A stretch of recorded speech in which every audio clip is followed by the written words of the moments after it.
I like what you said about, just going back a few minutes when people are wondering, well, why Seattle Niners and not Steelers Ravens? And Steelers Ravens is for everything, but I think it's even bigger than what it normally is. It's one of the great rivalries in football, Ravens Steelers. But I can't remember a moment in the rivalry like this one. See, usually, and they played in the postseason, and things have been on the line. Have had some great plays, memorable plays.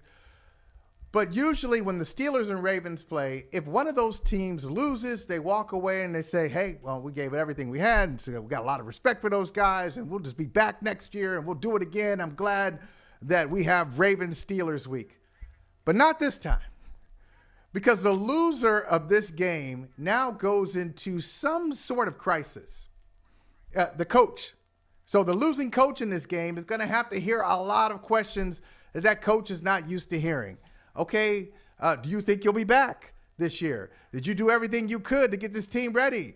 Does the program need to change? So the coach will be questioned. The quarterback will be questioned for different reasons. Aaron Rodgers, his future, like we just talked about. Lamar Jackson, hey, you missed 4 games throughout the year. Do you think, like some of the questions he was asked this week, are you prepared to play? Do you like it here? Do you want to stay here? Are you the same player? I just think that losing franchise, that losing team will go into a franchise crisis. And it may change the look of the rivalry because the same players, literally the same players, and maybe the same coaches won't be back when we do this again in September or October of 2026, whenever they're going to play for the first time. And I think that's, again, the biggest reason why the NFL decided to make this game the last game of the season.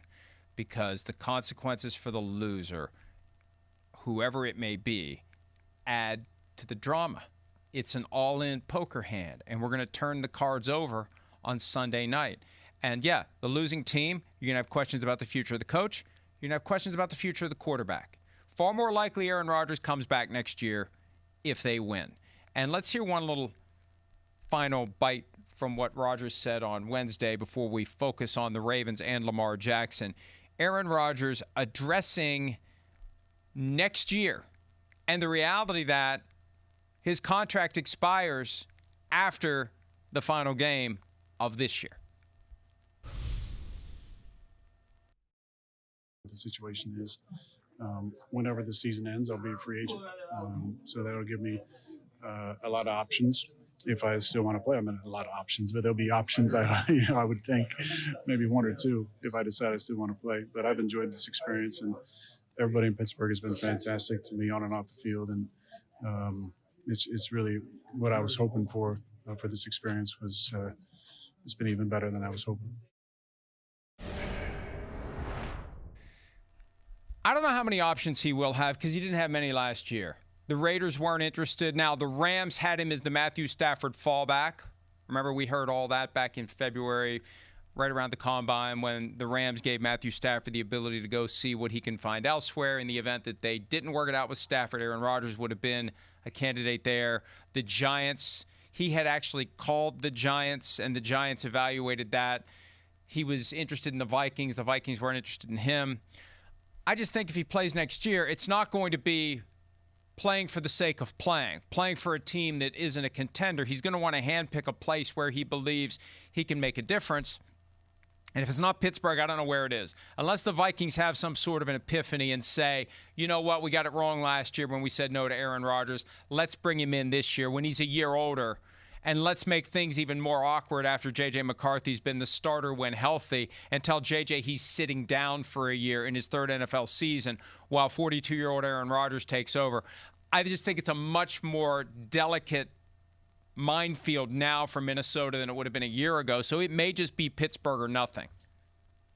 Yeah, I think you're right. He said he started laughing at himself, saying not a lot of options, 1 or 2. I think maybe 1. So for him, for what he wants, okay, if he just wants to play, I think there are a few options. If he just wants to play and hey, I'm not ready to retire yet, I still have some good football left in me. Okay, maybe you have 3 options. But for what you're looking for, learn from the Jets' experience.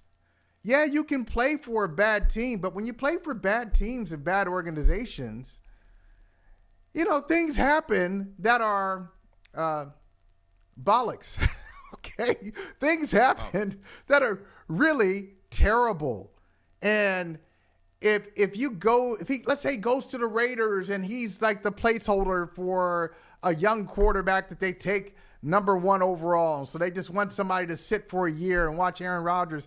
Well, I mean, you're going to have another Jet-like experience. I think his Steelers are bust for him if he's looking to play for a contender. How many contenders now? Just think about it. Teams that are in the playoffs or a whisper away from the playoffs. How many of those teams are saying, you know what we need next year?